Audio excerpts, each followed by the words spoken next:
mãe defende filho.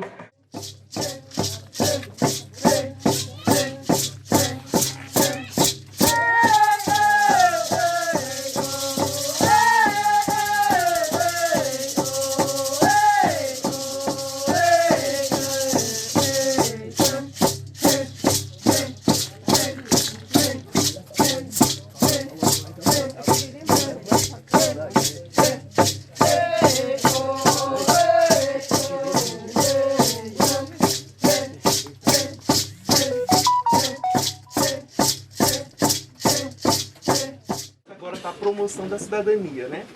E essas duas coordenações gerais têm as coordenações específicas. Então, na coordenação geral do GESINALDO, que é de proteção dos direitos sociais, tá mulheres e as pessoas indígenas LGBTQIA+.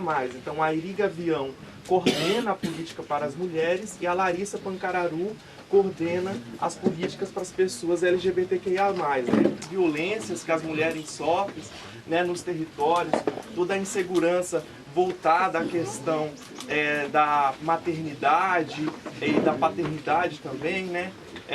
E ela tem esse papel de reformular, de propor para essas políticas para as mulheres. E dos ministérios, essas ideias para as comunidades, né? É um papel muito importante, uma coordenação muito cara também ao Ministério.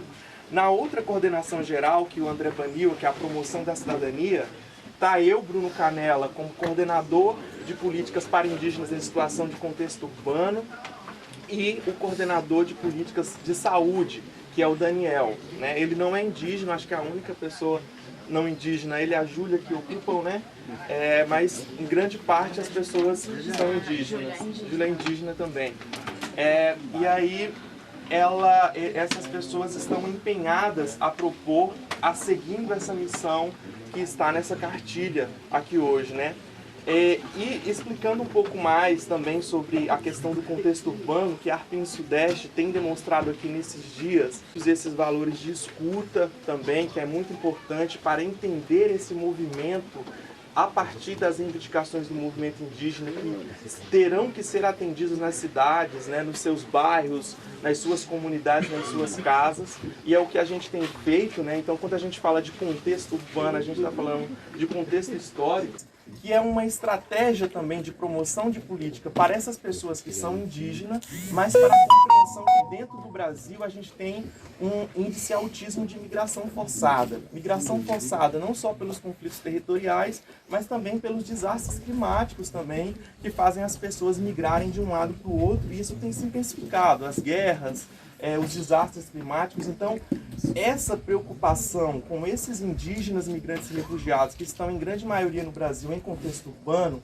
e essa proteção das políticas sociais, desencadeiam também na proteção dos nossos direitos como povos indígenas que migram internamente, que têm N motivos de migrarem, né? A Ava está falando, eu estou em São Paulo, e as pessoas sempre, quando vai falar de Funiô, só vê o Funiô no seu território de origem, né? E não vê o Funiô no seu território qual ele ocupa. Então, é um desafio muito grande pensar essas políticas. O departamento tem se dedicado, né, a pensar essas políticas de forma transversais, dialogada, e a gente está aí para ouvi-los também. Então, todas essas coordenações, essas preocupações de promoção à cidadania, de combate aos racismos, fazem parte dessa diretoria na SEARTE, e a gente está aí dispostos a ouvi-los, a escutá-los e a atender no que for possível.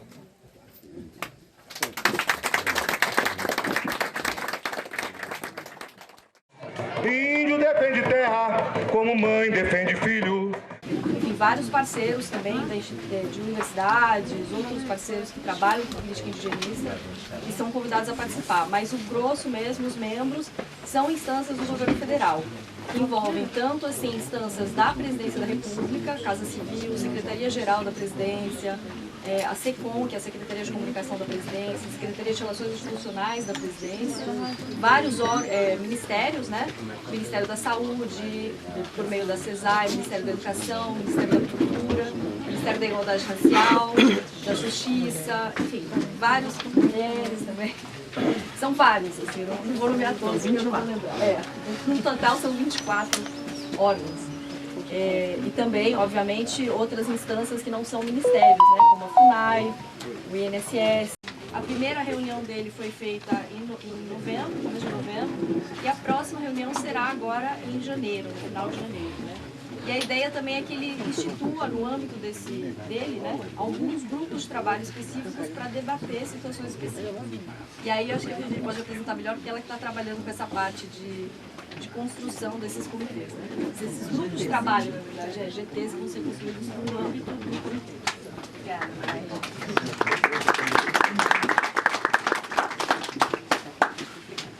Então, gente, eu sou a Viviane, eu sou assistente social e atuo ali na SEARTE, que é nessa parte, né, de política pública. Todas as pautas, todos os assuntos vão ser trabalhados a nível desse comitê. Né? Dentro disso, levando isso em consideração, qual é o diferencial da participação do MPI em outros comitês do governo que já existem? A diferença é que neste comitê os povos indígenas dizem quais são as suas demandas e com as suas especificidades, as suas particularidades em relação às políticas públicas para essa construção. Então, é um comitê que tenta atuar, a proposta dele, em respostas diferentes. Respostas diferentes em que sentido?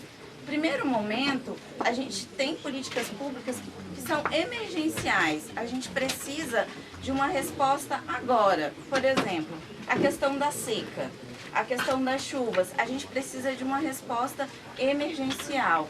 Que possam ali ser feitas de pronto, de forma mais rápida, né? Geralmente são questões que afetam o risco de vida, o risco de morte para as populações indígenas.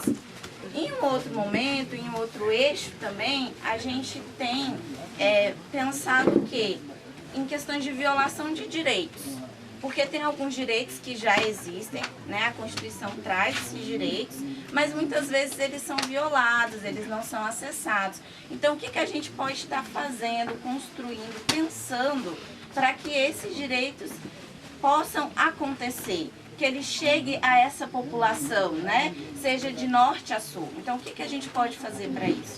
E o terceiro eixo, que é muito importante, que a gente disse que era a consolidação. Agora que a gente fez com que todo mundo chegasse, acessasse seus direitos, né? Como é que isso vai durar, independente de governo que entra ou sai? E tudo isso construído coletivamente, que também é um diferencial do Ministério dos Povos Indígenas e desse comitê, que essa construção vai ser negociada e articulada com os outros órgãos, vão ser os povos indígenas que vão dizer para eles, olha, a gente precisa disso, nessas condições, a nossa realidade é essa, e também o diferencial que ali a gente vai poder pensar a curto prazo para agora, a médio prazo, tá, aconteceu isso, como é que a gente vai cuidar e para o futuro, para a gente garantir de fato um bem viver aos povos indígenas, né, e que possam preservar os seus modos e reprodução da sua vida social. Para isso, hoje, a gente está pensando em 5 GTs. Esses saberes indígenas entram nessas políticas públicas. Como que a gente vai garantir que a produção e reprodução da vida social, esses modos de vida, entre dentro dessas políticas públicas?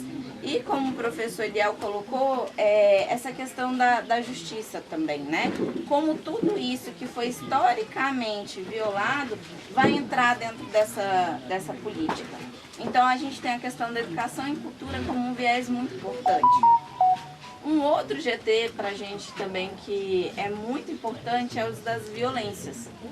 Sejam elas violências vulneráveis, que a gente coloca as mulheres, né? O que as mulheres estão mais vulneráveis, né? Historicamente, quando tem grandes empreendimentos, né, de construção aí, como as mulheres vivenciam essas violências, que elas são afetadas, né? Como os anciãos também estão sendo resguardados seus direitos dos anciãos. Então, nesse GT específico, a gente está falando de violência. Só que qual é o diferencial quando a gente pensa em outras políticas públicas, né?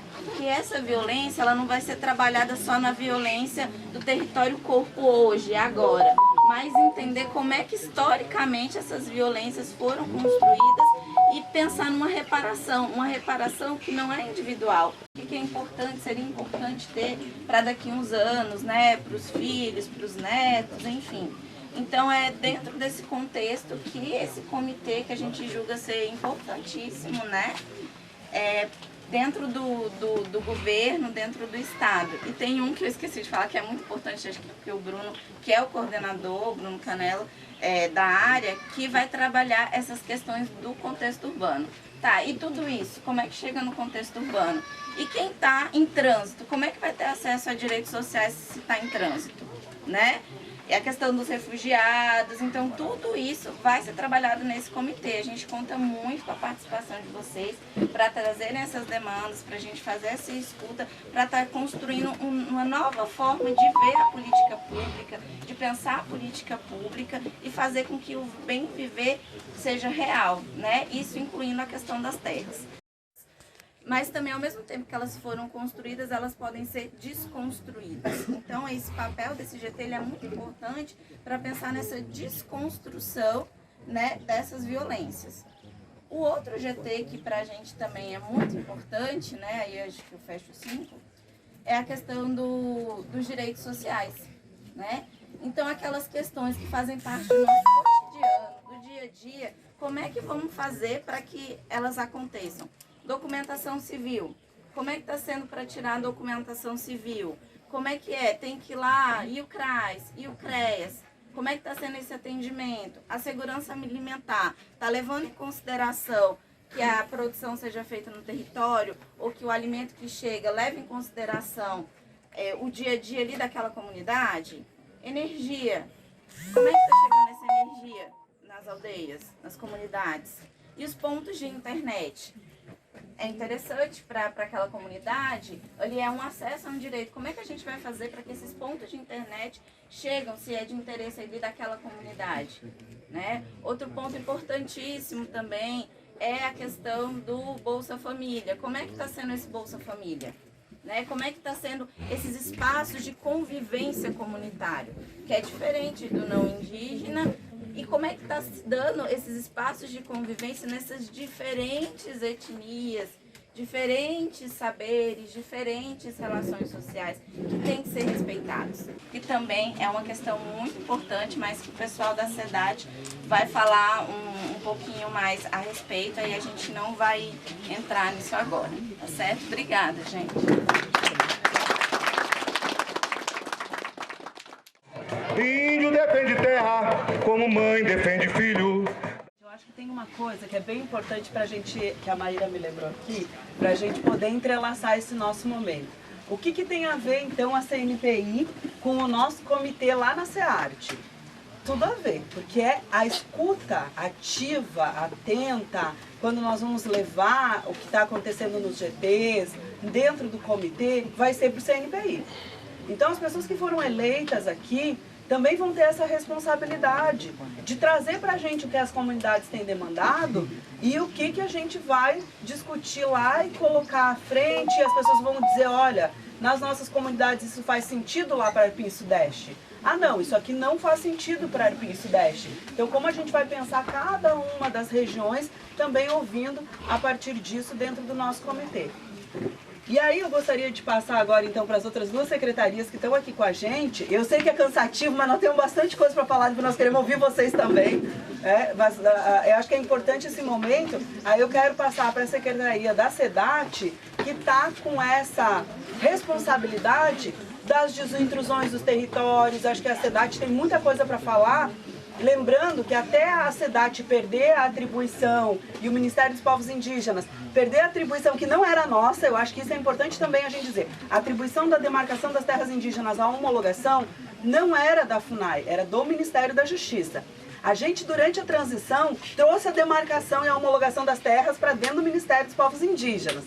Quando se fez a estruturação lá e votou, né, o Congresso votou se apoiavam ou não apoiavam o que o governo Lula tinha proposto como uma definição da sua organização dos ministérios e tal, eles tiraram essa atribuição de novo, levaram ela para o Ministério da Justiça de novo. Eles queriam levar para o Ministério da Agricultura, né? Foi um embate e tal, então devolve para o Ministério da Justiça, menos mal. A gente tem uma relação de diálogo com o Ministério da Justiça. E aí acho que a SEDAT pode falar disso para a gente. Bom dia, eu sou a Aurora, estou na Secretaria de Direitos Territoriais Indígenas junto com a Eunice Queretiu, com essa grande responsabilidade, né, de representá-la aqui no território Guarani. E em relação à Secretaria de Direitos Territoriais Indígenas, assim, não tem como começar a falar desse tema sem lembrar, né, dos 6 anos que a gente atravessou de desgoverno, né, sem nenhuma demarcação, né, com o genocídio, né, dos povos indígenas, né, em ação. Então a gente chega no governo e pega uma estrutura desmontada.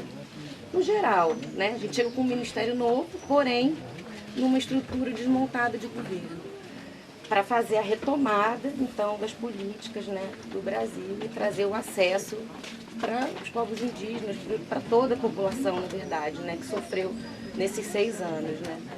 Então a gente chega nesse momento com a pasta da demarcação, que era a principal pasta da secretaria, e nesse processo, ali até o mês de junho, a gente conseguiu encaminhar a homologação de 8 terras, a gente conseguiu encaminhar 23 portarias declaratórias que não foram ainda assinadas, né?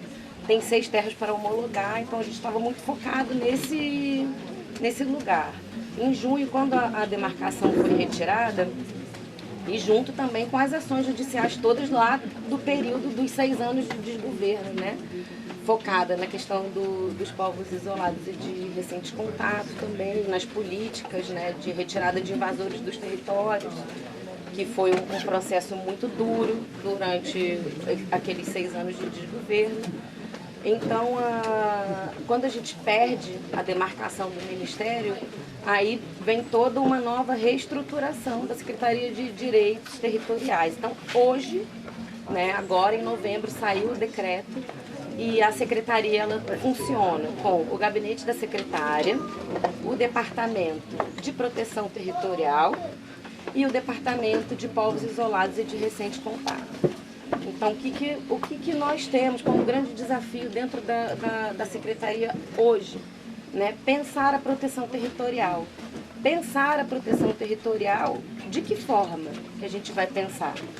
Né? Então, a primeira coisa que a gente percebeu é que a gente tem que pensar a proteção territorial junto com os povos indígenas. E por quê? A visão de proteção territorial, ela é muito focada na força da polícia. E a gente sabe que quem garante a proteção dos territórios são os povos indígenas, né? Que a gente não consegue ter a força policial presente em todos os territórios, ele não tem esse contingente também disponível. Então, como que a gente vai pensar nisso? Ouvindo os povos. Então, primeira coisa que a gente viu aqui, não tem diretriz, não tem orientação, um lugar comum dentro do governo para se pensar em proteção territorial. Então, nós começamos a pensar o quê? No Programa de Proteção Territorial de Povos e Terras Indígenas, incluindo os povos para dentro da proteção.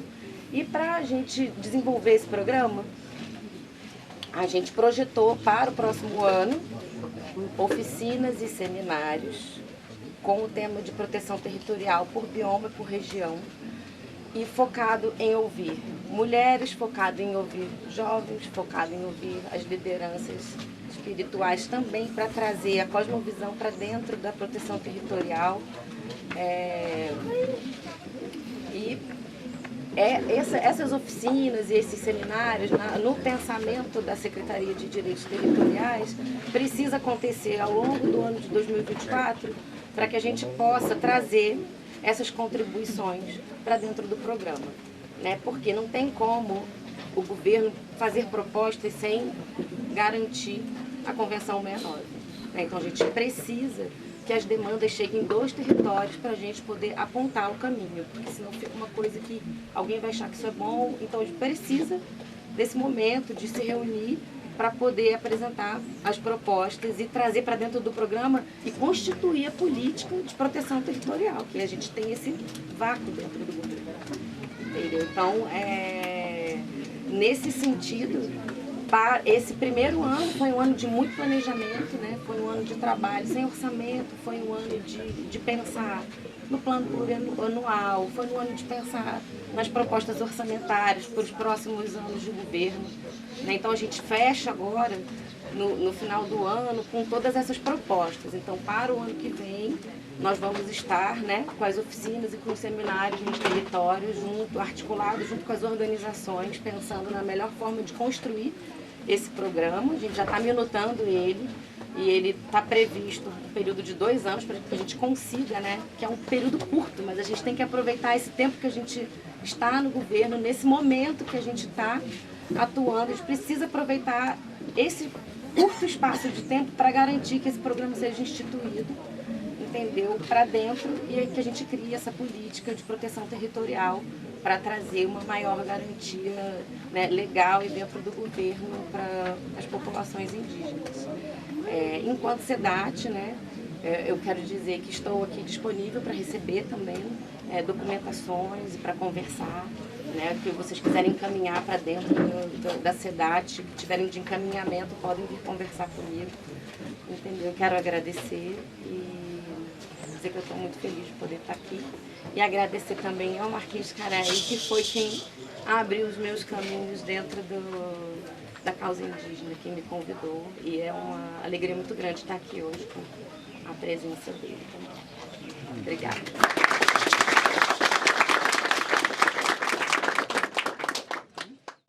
Índio defende terra como mãe defende filho. São das formas de uso do território, né?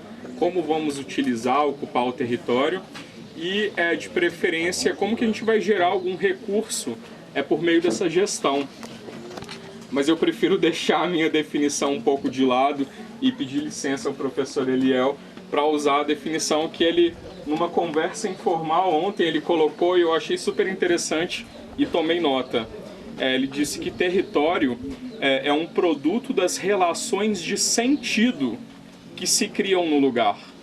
Então, muito mais que definir formas de uso, né, ou pensar na geração de recursos, né, a gestão do território ela deve contemplar tudo aquilo que faz sentido para a gente nessa ocupação. Então, com esse desafio enorme, né, a SEGAT tá aí, se coloca para tentar abarcar um pouco de tudo isso. A SEGAT ela é composta por 2 departamentos, né? O primeiro é o Departamento de Justiça Climática, o qual eu estou vinculado, e o Departamento de Gestão Ambiental, Territorial e Promoção ao Bem Viver Indígena. Cada diretoria ela se quebra em 2 coordenações gerais e cada geral em 2 coordenações setoriais, né? Eu faço parte de uma coordenação setorial que se chama Acompanhamento de Impactos Socioambientais, que também tem a atribuição de lidar com os eventos extremos, né? Que são esses eventos drásticos que a mudança do clima vem impactado a todos nós, né? Que estamos no contexto urbano ou num contexto mais de isolados, rural, né? Está aí afetando a todos nós. Bem, trazendo um pouco sobre o que a gente desenvolveu esse ano, eu até fui atrás dos nossos relatórios de gestão para tentar falar um pouco sobre tudo e não só ao que me diz respeito. Como nas falas da secretária e da Elis, que está representando o gabinete, não teria como não dizer o quanto a gente precisou desprender tempo e esforços para construir o nosso planejamento. Então, durante muito tempo, nesse ano, a gente precisou se dedicar a planejamento estratégico, definição dos nossos objetivos estratégicos, as nossas metas para alcançar esses objetivos, né? E uma série de outros pontos que eu não vou entrar aqui agora nessa fala. A gente já se arrasta ao longo de 8 anos, né, o processo de reparação do que ocorreu na região de Brumadinho e Mariana. como dito também pela secretária Josileia, um dos grandes projetos da SEGAT, né, uma das grandes atribuições é liderar esse processo da Política Nacional de Gestão Ambiental e Territorial Indígena, também conhecida como PNGAT. A gente teve recentemente a implementação do Comitê Gestor, CG-PNGAT, né, onde várias lideranças indígenas compõem esse espaço de decisão, de deliberação sobre o assunto. Nós realizamos também recentemente alguns processos de sensibilização, reuniões de sensibilização com povos indígenas para ouvir quanto ao interesse da realização de alguns instrumentos de gestão ambiental e territorial indígena, como o PGTA, acho que é um instrumento que vocês mais conhecem, trazendo nesse momento, considerando que nós temos uma diretoria de justiça climática e esse desafio que está posto para todos nós, uma inovação a esse instrumento, trazendo nele esse olhar para a mudança do clima, que já afeta a todos, e trazendo caminhos para mitigar, reduzir esses impactos que nós já estamos sentindo e adaptar, porque a gente precisa se adaptar. Independente das nossas ações, do que nós modificarmos na gestão do território, a mudança do clima está acontecendo e a gente precisa também se adaptar a ela. Então, como os nossos negócios, como a nossa gestão territorial pode se adaptar a essa mudança que está acontecendo e está difícil de frear, né? A gente se fala aí na elevação de 1,5 grau, durante a COP foi falado que esse 1,5 grau já está difícil de se controlá-lo, já se fala em 2 graus a mais, 2,5, então a gente precisa de fato se adaptar a tudo isso que está acontecendo. Outra frente da Secretaria é a atuação com eventos extremos, né, como eu coloquei aqui da coordenação que eu estou. Recentemente a gente teve 2 eventos extremos bem antagônicos, né, bem diferentes, nas regiões norte e sul do Brasil, né, estiagem no norte, uma situação de seca, falta de água e alagamento, excesso de chuvas no sul. Então o Ministério dos Povos Indígenas imediatamente respondeu. Vou introduzir aqui para vocês, né, um programa que a gente está em parceria com a CESAI, SEGAT-CESAI, que é a construção do Programa Nacional de Saneamento Indígena, que vai ser super importante para a melhoria das condições do ambiente e da saúde também, que vai lidar então com os desafios postos sobre água, sobre o esgotamento, sobre o lixo e drenagem, tá? Dentro desse GT de saneamento, é um GT interinstitucional, então a gente tem representações tanto do governo quanto de lideranças indígenas. Acho que é importante dizer para vocês que pela Arpim Sudeste, quem representa a organização dentro desse GTI são os senhores Tiago Silvério de Camilo e o Eliandro Sebastião, que eu até procurei se eles estavam aqui, para já a gente se conhecer, trocar algumas ideias sobre que eles não estão, né?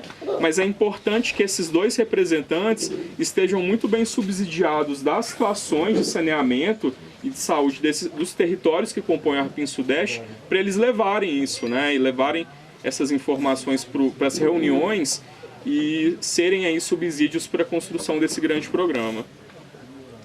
Bem, a SEGAT é um universo, a gente lida com vários outros temas, como crédito de carbono, RED+, que é um assunto que os territórios vêm sendo bastante assediados, né, com relação a essa pauta, assistência técnica e extensão rural, ressocialização de indígenas encarcerados e um curso inédito de graduação em agroecologia.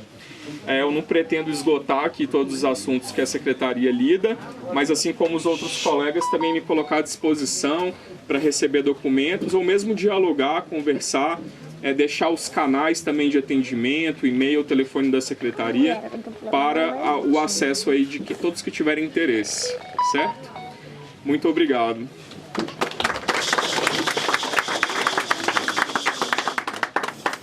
Gente, então, nós vamos fechar aqui com a Eliamara, que é da Secretaria Executiva, né, e trabalha com a CGGA também, numa parte que é um pouco mais burocrática, mas que compõe aqui o nosso ministério. Então, convidar aqui a Eliamara. Depois da Eliamara, a gente encerra essa parte e aí devolve a palavra para vocês, para que vocês possam fazer perguntas para nós.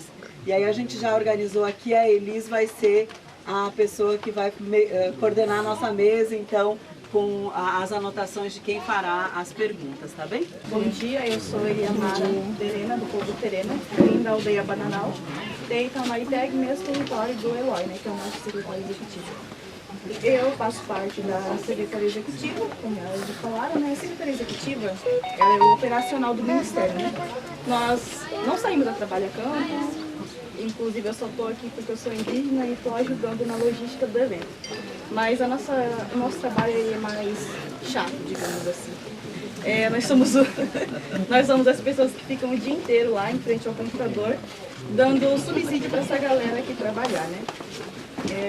Para vocês terem uma noção, eu tive uma chefe assim que entrei no MBI, ela faltava muito a lei 8.112, que é a lei do servidor público, que ela falava o seguinte: nós, como os meros cidadãos, a gente pode fazer tudo aquilo que a lei não proíbe a gente, né?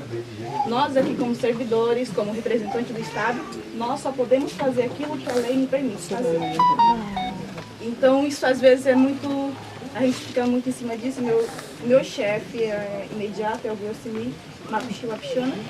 Ele é o coordenador geral de gestão e administração, que fica dentro da Secretaria Executiva, né? E dentro da coordenação geral de gestão e administração a gente tem o orçamento do Ministério, a gente tem a coordenação de TI, tecnologia, que dá subsídio para todo mundo, a gente tem a coordenação de contratos, que tem um não indígena, né? Só que ele ajuda bastante a gente nessa caravana, em tudo, que ele apoiou bastante. A gente tem também a coordenação de gestão de pessoas, temos o Álvaro Chukuru, que vai cuidar da contratação, da folha de pagamento, de todo mundo do MTI. A gente tem, e eu sou da coordenação de patrimônio e logística também. Então nós temos um quadro de equipe hoje do MTI de 134 servidores, mais os colaboradores. Aí, todo mundo aqui falando das demandas, das pautas. Nós temos uma equipe de 150 pessoas para cuidar do Ministério todo, com uma demanda muito grande. Eu entendo a cobrança de vocês, a gente é bastante cobrado, é justo, é válida a cobrança de vocês, mas assim, ela falou sobre o orçamento. O orçamento que hoje a gente tem veio do ano passado, que é do antigo Ministério da Economia, e esse orçamento foi dividido para 5 outros ministérios novos que surgiram agora. Então a gente tem um orçamento limitado, a gente trabalha com muito pouco, mas a gente dá o máximo de nós lá dentro, né?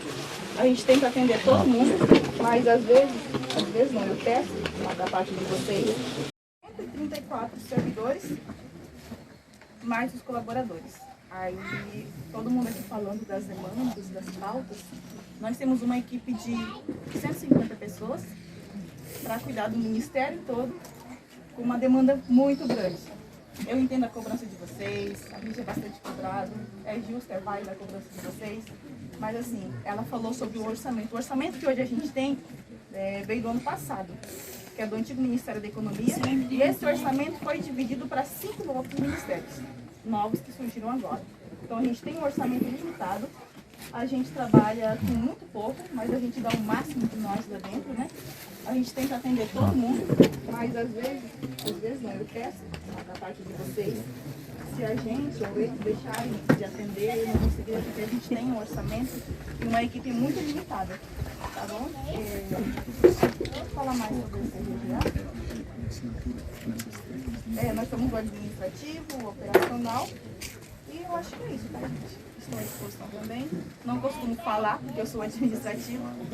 Obrigada. Valeu. Acho que é algo que a Eliamara trouxe pra gente aqui, pra gente refletir. Quantas pessoas são no MPI, no Ministério todo? 135, né? 135 pessoas. Sabe quantas pessoas são no MEC hoje? 392 mil pessoas que trabalham em exercício no MEC.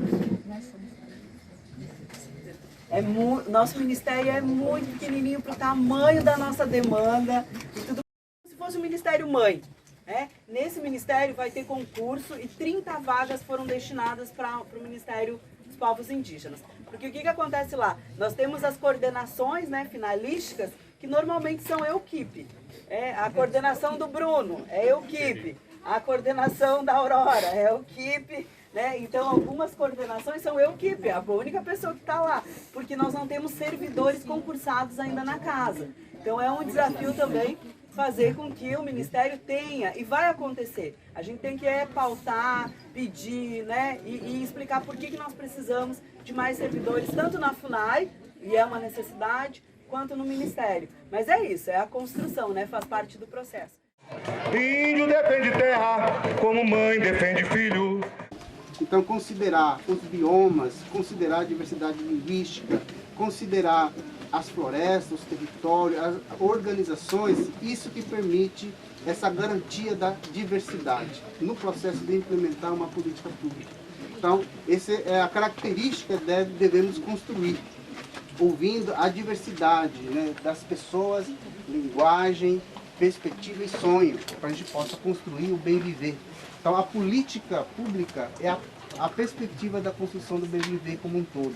Então, é importante a gente atuar, né, na administração pública com todos os princípios da administração que foi colocada, mas sempre está no nosso jeito, em Anderecô, na política pública, na construção coletiva, para que a gente possa mostrar que nós somos diferentes e isso tem que ser garantido no processo da demarcação do nosso território. Obrigado.